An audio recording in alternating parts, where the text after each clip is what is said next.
Many people think soundcheck is about making the sound nice. But a proper soundcheck is about controlling the system before the show starts. Soundcheck is not about showing off skills. Soundcheck is risk management. In this video, I'll share the soundcheck workflow I use in real events.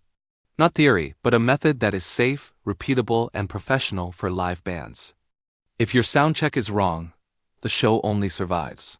If your soundcheck is right, the show delivers. Here is workflow that can inspire you to improve your workflow. Number 1, soundcheck mindset. The job of a live sound engineer is not to make things loud. Our job is to make the system stable, comfortable for the musicians, and safe for the speakers. Soundcheck is not about chasing a wow sound, but about making sure there are no surprises during the show. Most live sound problems don't happen during the show. They start from a bad soundcheck. Number 2, system routing. Understanding the system routing. You must know where the signal goes from the microphone, check for routing, monitor sends, subgroups, DCAs, matrix, and speaker processors. Wrong routing can cause double EQ, wrong delays, and feedback that should never happen. An engineer who doesn't understand routing is working blind. Number 3, channel list and patch. The next step is knowing your channel list. I always match the input list with the stage setup. Rename channels on the mixer, apply color coding, and make sure phantom power is only on where it's needed. Channel organization is not cosmetic. It's about speed and safety during the show. If your channels are messy, your decisions during the show will be slow and risky. Number 4, gain staging. On a digital mixer, we have meters from green to yellow to red. The sweet spot is usually between green and yellow. I target peaks around -12 to -6 dBFS. Ask the musicians to play consistently. Then set the trim until the meter is stable and not clipping. Gain is the foundation of the entire mix. If your gain is wrong, EQ and compression will never work properly. Number 5, fader unity. After the gain is correct, I place all faders at 0 or unity. Unity is the engineer's reference point. This way, we're not mixing by guessing, but by controlling real, predictable levels. Number 6, EQ shaping and gate. After the foundation is ready, we start shaping. I enable high-pass filters on almost every channel.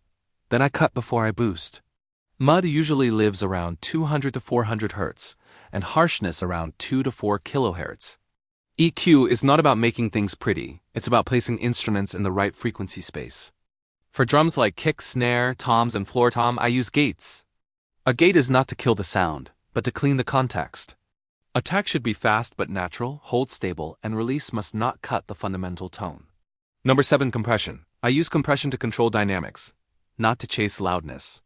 Instruments with wide dynamic range like vocals, bass, snare, and acoustic guitars need stability. Ratios are usually between 2 to 1 and 4 to 1.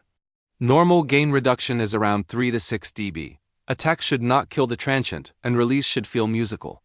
Compression is control, not volume. Number 8, effect processing. After control comes dimension.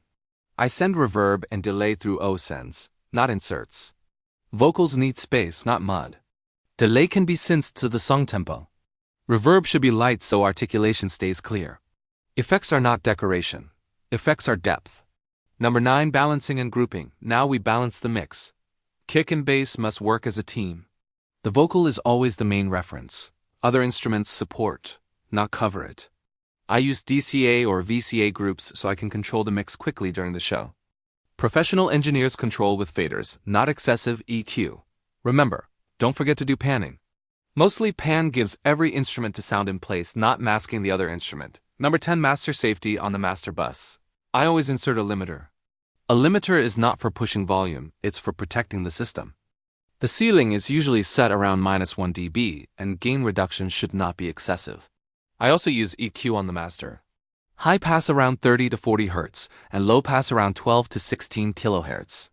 Master EQ is for tuning the room, not remixing the band. Number 11, save and backup. The final step is saving. I save the scene in the mixer and back it up to a flash drive. A professional engineer always has an undo button when something goes wrong during the show. Soundcheck without saving is gambling.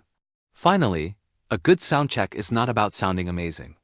A good soundcheck makes the show safe, comfortable, and consistent. With this workflow, you don't just survive, you deliver. See you in the next session. Remember to like, share, and subscribe. All the buttons, you already know it. Where